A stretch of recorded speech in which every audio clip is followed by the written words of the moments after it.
કે આ વંદે માતરમના ગાણા તમે કાલ ગયા, પણ એ તો તમે લધમણું કર્યું. અમે કહીએ છીએ કે વંદે માતરમ શીલા સાતરમ ખીસા કાતરમ વંદે માતરમ શીલા સાતરમ ખીસા કાતરમ ભાજપ માતરમ. તમે ભાજપના પ્રવક્તા રોજ બધા ટીવીમાં બેસી જાવ ને, એ તો તમે બધા ભાજપના પધારેલા પોપટ થવો. એ કે એમ બોલે, બાકી એક ફરી અમારી જોડે આવીને મેદાનમાં બોલી જાઓ અને આમાં આવો તમારા ઘાટલા ખેંચી લઈએ અમે. એ થી મારું નામ મારા ભરતજી પોપટબા, પ્રદેશ પ્રમુખ ખેડૂત કલ્યાણ સંગઠન. કાલે જે મુખ્યમંત્રી અને કૃષિમંત્રી જીતુભાઈ વાઘાણીએ ખેડૂતોને માવઠામાં પાય માલ થઈ ગયા, ખેડૂતોના તમામ પાક તબાહ થઈ ગયા, ત્યારે ઘણા સમયથી અમારી માગણી હતી કે ખેડૂતોનું દેવું સરકાર માફ કરે અને ગુજરાતના તમામ ખેડૂતોને 1 વીઘે 25,000 રૂપિયાની સરકાર ઓન ધ સ્પોટ સહાય કરે તો જ ખેડૂતો બચી શકે છે.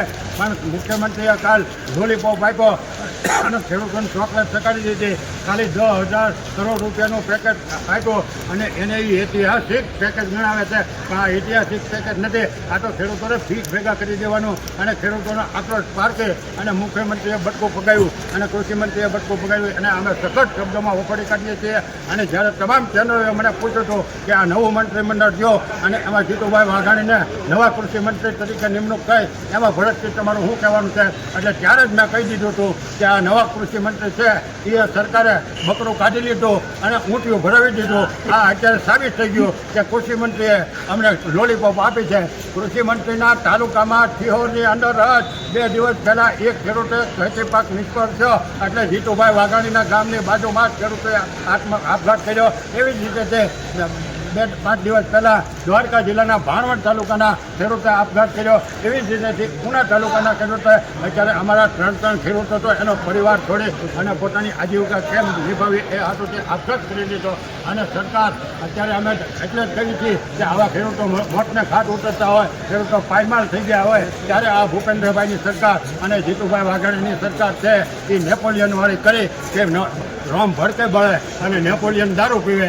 આ ધંધા અત્યારે આ ગુજરાત સરકારે કર્યા છે અને અમે સતત શબ્દોમાં વખોડી કાઢીએ છીએ. સરકારમાં જો નૈતિકતા હોય, સરકારમાં જો માનવતા હોય, સરકારમાં જો ખેડૂતો પ્રત્યે હમદર્દી હોય તો અત્યારે તમામ ખેડૂતોના દેવા એક જ ઝાટકે માફ કરી દેવા જોઈએ અને તમામ ખેડૂતોને 1 વીઘે 25,000 રૂપિયા સહાય આપી દો. આ તમારે ક્યાં તમારા બાપાના દેવા?